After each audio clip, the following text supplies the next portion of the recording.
नमस्कार दोस्तों, मेरे चैनल संदीप सिंह ब्लॉग्स में आप सभी का स्वागत है। मेरा नाम है संदीप सिंह और आज हम बात करेंगे दोस्तों एक रानी के बारे में। सबसे पहले मैं आपसे बात करना चाहूँगा कि हमारे पूरे दुनिया जहान में ऐसी कई चीज़ें हैं जो आज तक अनसुलझी हैं, मतलब जिनको कोई नहीं सुलझा पाया है। कुछ चीज़ें ऐसी हैं जो वैज्ञानिकों ने सुलझानी चाहिए, नहीं सुलझा पाए। कुछ चीज़ें ऐसी हैं जो डॉक्टरों ने सुलझाना चाहिए, नहीं सुलझा पाए।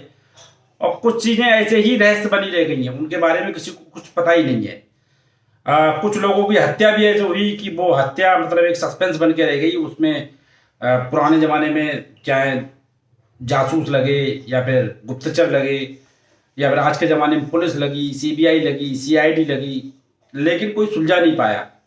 तो ऐसे ही 51वीं ईस्वी में एक रानी थी जिसका नाम था क्लियोपैट्रा। इस पे फिल्म भी बन रही है और पहले भी एक फिल्म बन चुकी है काफ़ी पुराने टाइम में, जो अभी आपको मिल जाएगी इंटरनेट पे। गैल गडोट की एक मूवी भी आ रही है क्लियोपैट्रा नाम से। तो ये रानी इतनी, उससे क्या कहते हैं, क्लियोपैट्रा जो है ये इतनी सस्पेंसफुल थी या फिर ऐसी थी कि इसकी मौत का रहस्य आज तक लोग सुलझा नहीं पाए। सब लोगों की अलग अलग मान्यता है, अलग अलग किंवदंतियां हैं कि इसकी मौत ऐसे हुई, इसकी मौत ऐसी हुई, या फिर इसके जिंदा रहने की भी कहानी है कि ये ऐसी थी कि ऐसी थी, लेकिन किसी को इसके बारे में कुछ खास ज़्यादा पता है नहीं। ये जो रानी है इसके बारे में मैं आपको बताना चाहूँगा कि इसके इतिहास से पर्दा हटाने में लोग अभी भी लगे हुए हैं कि कैसे करके पर्दा हट जाए। इस रानी को अपने ज़माने की सबसे खूबसूरत, सबसे सुंदर और सबसे कामुक रानी कहा जाता था। कामुक आप बोल सकते हैं, कामुक वैसे सब जानते हैं, सेडक्टिव रानी, मतलब इसको कोई देखे और इसकी तरफ खिंचा चला आए, तो ऐसी रानी थी।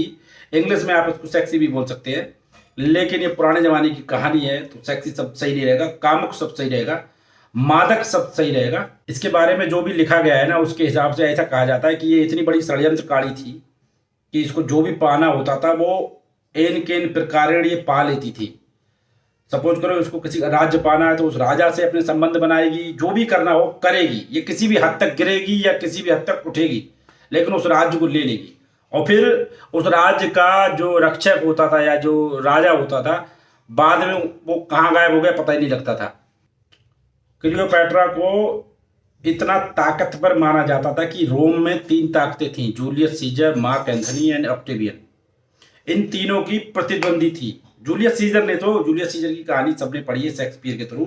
तो जूलियस सीजर ने तो इसको क्या था, मिस्र की रानी बनाने में या मिस्र पे कब्जा करवाने में इसकी मदद भी की थी।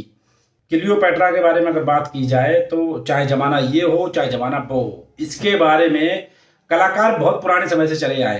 पुराने समय में कलाकारों को उतनी इज्जत नहीं मिलती थी जितनी अभी मिल रही है। अभी तो बहुत ज़्यादा मिल रही है, मुझे लगता है जितनी वो डिजर्व करते हैं उससे ज़्यादा मिल रही है। तो क्लियोपैट्रा को पुराने ज़माने से ही कलाकार अपनी कलाकारी में उतारते हुए आए हैं, उसको पोर्ट्रे करते हुए आए हैं। जगह जगह पे रंगमंच लगते थे, नाटक होते थे, उनमें क्लियोपैट्रा को वो पोर्ट्रे करते रहते थे। एक बात हो गई उधर की कलाकारों की। दूसरे कलाकार हो गए ये जो आर्टिस्टिक कलाकार होते हैं, इन्होंने क्लियोपैट्रा के तरह तरह के चित्र बनाए, क्योंकि क्लियोपैट्रा रानी थी, ऐसे सबको देखने के लिए नहीं मिलती थी। तो बस अपनी अजम्पशन, अपनी दिमाग की इमेजिनेशन के थ्रू वो एक चित्र गढ़ते थे और बनाते थे कि क्लियोपैट्रा ऐसी होगी, क्लियोपैट्रा ऐसी होगी, क्लियोपैट्रा ऐसी होगी।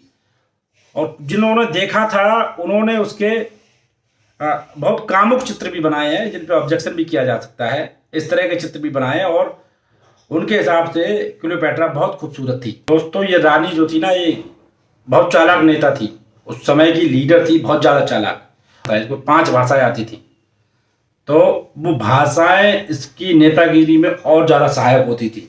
क्योंकि सपोज करो मुझे हिंदी आती है, इंग्लिश बोलने में दिक्कत होगी, या मुझे स्पेनिश बोलने में दिक्कत होगी, चाइनीज़ बोलने में दिक्कत होगी, लेकिन मुझे स्पेनिश भी आती है, चाइनीज़ भी आती है, इंग्लिश भी आती है, हिंदी भी आती है। आ जाओ फिर, कम से कम 4-5 देश के लोगों को तो मैं देख ही लूँगा। और 4-5 देश के लोगों को देखने से पहले मैं जो मेरे भाषा वाले उनको तो देख ही लूँगा, उनसे निपट लूँगा। मैं कभी चाऊ माऊ करूँगा, कभी वाऊ वाऊ करूँगा, कुछ तो। ये फाराओ वंश था उस समय, पिटोलामी करके एक राजा थे, उनका वंश था फाराओ। और ये उस वंश की आखिरी शासक थी और इसके जो संबंध लिखे गए हैं, जो लिखाई के द्वारा हमें पता है, वो बताए जाते हैं कि 100-150 आदमियों से ज्यादा से थे।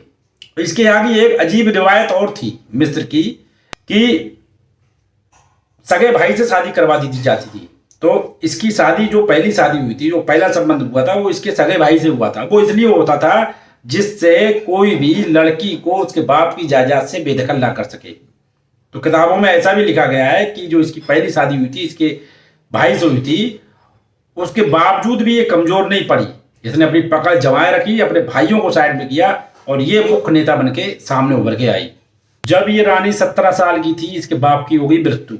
जो इसका सबसे छोटा भाई था, मतलब इससे बड़ा, बाकी सबसे छोटा, तो उससे इसकी शादी होने वाली थी और उससे शादी करवाई गई।